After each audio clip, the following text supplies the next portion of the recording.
చూపించేసి కాలక్షేపం చేశారు. అక్కడతో క్లోజ్ అయిపోయింది. ఇది కృష్ణారెడ్డిని అప్పుడే సాక్ష్యాలు తారుమారు అన్నటువంటిది ఆ రోజుతో క్లోజ్ చేసేసారు. అంటే లెటర్ తీసుకెళ్ళింది ఈయన, ఫస్ట్ లెటర్ చదివింది ఈయన కృష్ణారెడ్డి కదా. బేసిక్ గా అక్కడ జరిగింది ఏంటంటే ఫస్ట్ క్రైమ్ ఇష్యూలో ఆయన చనిపోయాడు అన్న సంగతి వీళ్ళకి ఎవరికి తెలియదు. అవును, కృష్ణారెడ్డికి అక్కడ ఉన్నటువంటి లేడీ చెప్పిన తర్వాత కాఫీ గాయడానికి లోపలికి వెళ్ళిన చూసి చెప్పగానే కృష్ణారెడ్డి వచ్చాడు, వీళ్ళకి చెప్పాడు ఫస్ట్.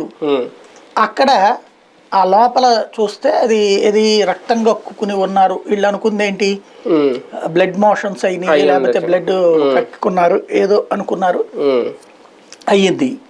తర్వాత ఆయన కింద ఒక దాన్ని ఏమంటారు, నేను ఆ రిపోర్ట్ అంతా చదివినప్పుడు దాంట్లో phone buzz buzz buzz buzz అని సౌండ్ వస్తుంది, వైబ్రేషన్ సౌండ్ వస్తున్నప్పుడు ఆ ఫోన్ ఎక్కడుంది అని చూస్తే ఆయన బాడీ కింద ఉంది. ఆ ఫోన్ తీస్తున్నప్పుడు ఆ ఫోన్ కిందన లెటర్ ఉంది.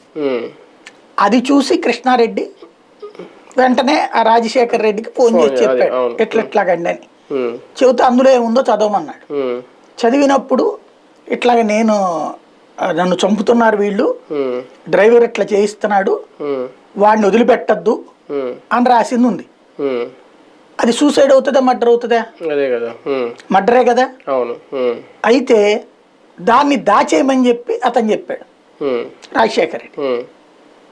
దాచడం ఏంటి, మర్డరు ఒక డ్రైవర్ చేశాడని రాశాడు, డ్రైవర్ పేరు కూడా రాశాడు. రాసినప్పుడు అది పోలీసులకి ఇస్తే పోలీసులు కదా తేల్చాల్సింది, ఇవ్వలా. తర్వాత కొన్ని రోజుల తర్వాత అతన్ని అడిగితే ఏం చెప్పాడు నరేడి రాజశేఖర రెడ్డి, ఏదో ఆ రోజు సాయంత్రం జగన్ వచ్చిన తర్వాతన అప్పుడు ఆ లెటర్ తీసుకొచ్చి చూపించారు, జగన్ వచ్చే ముందు అనుకుంటా. ఏంటి